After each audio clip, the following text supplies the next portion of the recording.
Before you switch to another channel, this not being the typical Mustang video that you're thinking of, realize that I've had this car since it was brand new, and I'll have videos of me in the car with a timestamp of it being brand new and me having the car brand new back in March of 1999.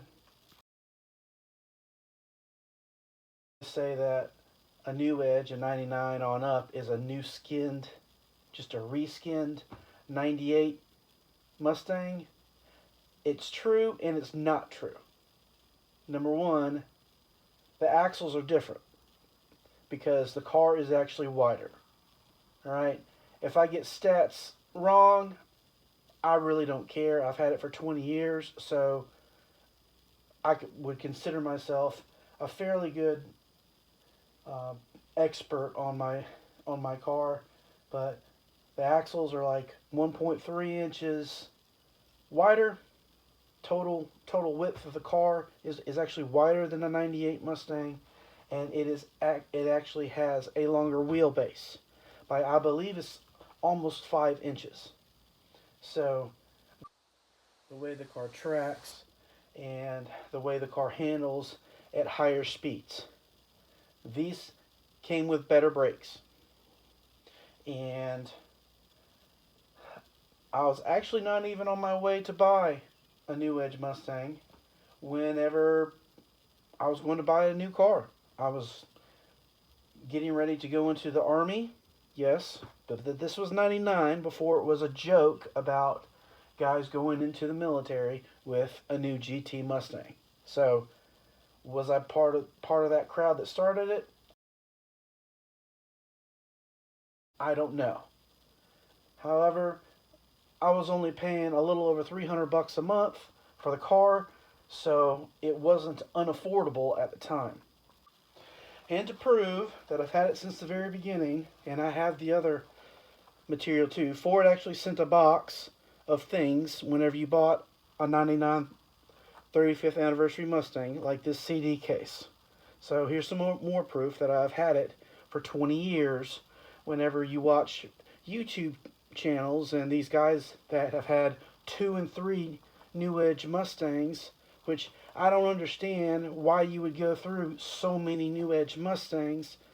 If you knew that much about them, you wouldn't wreck the car or get rid of it, spend all the money on this and that. I don't understand why you would have multiple ones. As far as aftermarket parts, yes, they are a money pit. Cold air inductions, throttle bodies, intakes, all those aftermarket components are going to give you almost no performance gains at all, short of putting some cams in it and getting a little bit of a tune. You're not going to get, despite all these videos that you watch, you're not going to get over 300 horsepower to the wheels on even a heavily modified engine like I have. I've got DSS pistons, I have beehive springs, Crowder 2-stage cams in this car. The 2-valve heads are fully ported. I have I-beam rods. There's no reason to buy a forged crank. These motors can take well over 600 horsepower with the original stock crank in the car. And I've never known anyone to even break a crankshaft in one of these cars. So why get a forged crankshaft, which is going to slow your engine down unless you're running, 25 pounds of boost in the car? With this being a 99 through 2000 model, there are some subtle differences as far as the engine goes. It has an 8-bolt crankshaft that is not forged, because in 99 the Ford factory, I guess they said it blew up and they had a shortage of V8 engines, and the trucks were selling better than the Mustangs were. So the majority of the engines are truck engines. You have the Windsor and the Romeo. This is, or Romeo, however you want to say it. I don't care. It, you know, Windsor, Romeo, whatever. I worked at Napa for 3.5 years from high school up into a couple years into college, and people called them anything and everything. Windsor, Romeo. It really doesn't matter to me with the older motors like the 351s, but the timing cover is different on the 99 and 2000. It only has one idler pulley. It has a tensioner that generally is crap. The only tensioner that I have found that has worked has been from O'Reilly's, and whenever you look at the picture, you would not think that it would go with the engine because it is so bulky and ugly looking. But I have always had a problem with idler tensioners on this car, and until I got this one from O'Reilly's, it doesn't jump and hop anymore. The belt doesn't squeal between shifts because this setup only has one idler pulley. I guess whenever they switched over to the Romeo engine with the extra idler pulley, they fixed a lot of that squealing.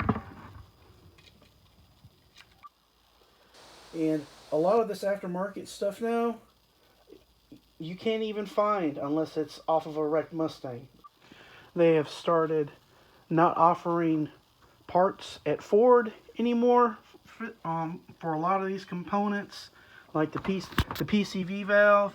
I was able to get on American Muscle. It's an actual Ford PCV valve with the new hose.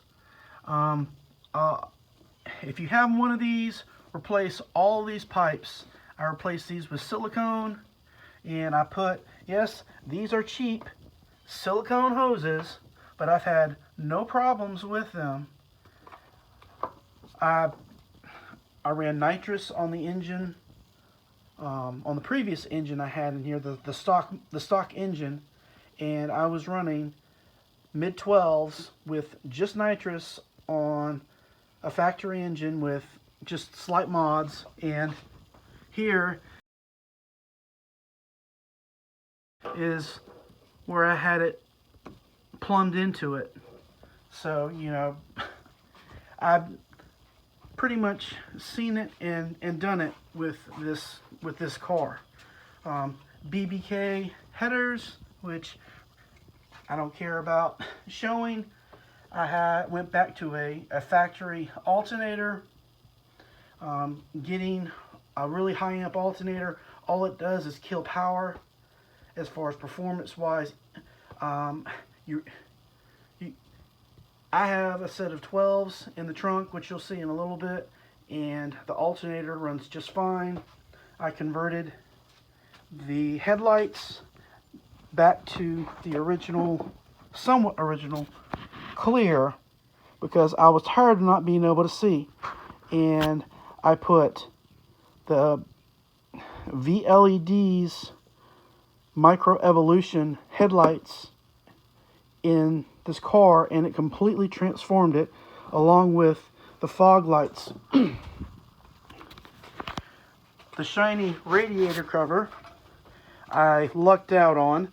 Someone, I guess they wrecked their Cobra, probably at Mustang Week, had this polished stainless radiator cover. I got it for 80 bucks, and anyone in the Mustang scene can know how expensive they are. And you don't need to spend a bunch of money on a cold air kit, which I did. I've got the old aluminum C&L, but I made this cover, and I trimmed the mass air meter. And a little known fact about these cars is you need the air to go straight into your mass air meter. If you have a fender well kit that goes down, the air, whenever it comes back in and goes around, is not being metered properly because the meter is at the very, very top of your mass air meter. So whatever performance you think you're getting, you're not really getting. And you're probably running the engine. These engines run super rich. Every time I went to the dyno, it ran so rich. The guy at the dyno was just amazed at how rich it was. Even whenever I was running the nitrous, it was running really, really rich. I replaced the oil cap with one of these breathers. It's a low rise. I like this low rise breather. It's easier to fill it with oil as well. I eliminated the EGR system because that is the reason why your intake gets all caked up with carbon, is all the EGR going right back into it. And with me running nitrous, I was getting a lot of blow by as well. That's why I switched over to the cap. But like I said, these old vacuum lines, you need to change them out. If you can just pull them out, they're not adequate. I also replaced another neglected line. Going to this side is actually a higher quality elbow. You would not believe, it's actually pretty hard to find a 1/2 inch 90 degree elbow for this car. I had to search and search and search, and this is like a 3-ply. It's actually better than the other one, but it really fits well, and I don't even need clamps for it. A must on a Ford is caster camber plates. There is no caster camber adjustments on these cars from Ford. I never understood why they did that, but they didn't. If you want to adjust the caster and camber and really dial in the suspension, I would say yes, you really do need to put a set of caster camber plates on it. You need to replace the oil pull. These are actually very inexpensive. It's just a pin that goes through. The old plastic ones like to break off, and you don't want to break your dipstick off in the tube. These also have a problem of wanting to leak around the transmission dipstick going into the transmission. The O-rings go out and you're leaking transmission fluid, and you spend a bunch of money taking it to the transmission shop, and it is a 15-cent O-ring. So make sure it's not your transmission dipstick if you own an automatic. And when people talk about this style Mustang, the new Edge, they think that these cars run like, 15-second quarter miles. From the factory, my car was running 14.2, 14.3 right out of the box, no problem. And I had no problem on the street keeping up with and pulling 98 through about 2001, 2002 Cobra Mustangs. I had no problem with until 2003, whenever they went to the classic Terminator model. But the automatics are just as fast as a 5-speed with street tires on them. So don't bust on the automatics. And if you really want to hurt someone's feelings, you can take a stock new Edge Mustang and put the right torque converter on it, and that was probably the biggest performance gain I ever got from my Mustang, was putting a torque converter on it. I went from 14 ones, 14 flats, after all my little bolt-ons that are supposed to give you 20 horsepower this, 10 horsepower that. Whenever it comes to any aftermarket parts, if they say you're going to get 10 horsepower, count on about 3 or 4. They're doing these tests under optimal conditions in a dyno room that's probably at about 60 degrees, so they get the absolute most power out of the aftermarket cold air intake that they're trying to sell you. I went from those 14-second 14 passes to all of a sudden I was running 13.7, 13.8 just by putting a Purple Stallion torque converter on it with a 2800 stall. So the best bang for your buck, but other than a supercharger on one of these on automatic, is to put a stall converter on it. But you can't put too high of a stall on it if you don't have the cams. I've got the cams so I can have a higher stall. If you're running a stock Mustang, I would say put like a 2500, 2400 stall if you don't plan on putting cams on it. Mine has cams, so I needed to put at least a 26 to 2800 stall. Had I known how much more I would have gotten, I would have probably have put a 3000 stall on my car. An older GT, I can guarantee if you have never replaced the rear calipers, they are bad. Just buy a new set of calipers. It doesn't matter where you get them from, rebuilt, put a new set of calipers on, because I had no idea that I was not getting full braking, and they're out of business now, but I've got a 13-inch stainless steel brake company, big brake kit on the front, and it was stopping the car fine, but it just wasn't stopping the car like it should, and I was replacing front pads before the rears. This is my trunk. I have a small box with a couple of 12s. I relocated my battery to the trunk, which is a good idea for weight transfer. Yes, these are tail happy. If you spend the money on upper and lower control arms, the right shocks, sway bars, and you keep good tires on these Mustangs, there is no reason for you to be doing one of those Myrtle Beach spin outs and running into a crowd of people. They're hard to see, but I put 1/2-inch coil spring spacers to raise the rear end up just a little bit because I got tired of running over speed bumps. Like I said, I've had this car new over 20 years and have not wrecked it. Okay, this is the original paint. It was kept for the first probably 5 years of its life outside. It's paid for, been paid for a long time, and I still don't understand how these guys in their 20s doing YouTube channels have had 2 and 3 new Edge Mustangs, and they've had 98 Mustangs, and I call them bubble body style Mustangs, which I'm really not crazy about.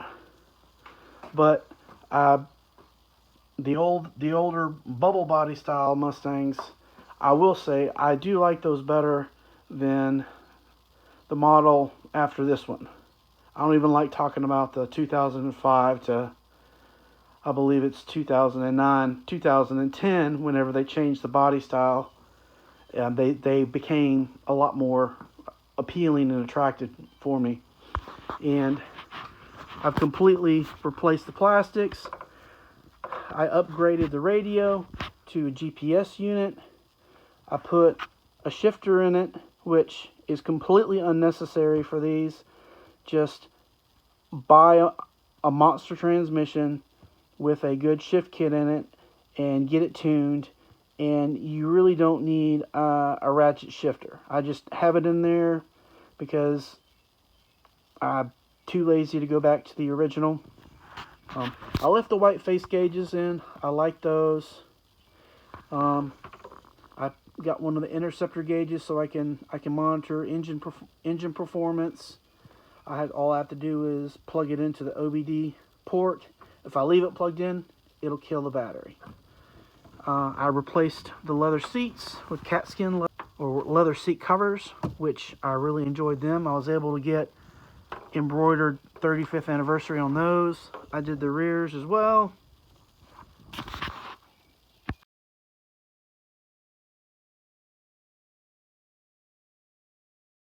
Thank you for those who have joined and subscribed to the Swamp Fox family. If you can give me a thumbs up, comment in the description, I'd really appreciate it. Please look for the links in the description. Become a Patreon member if you want to support the channel.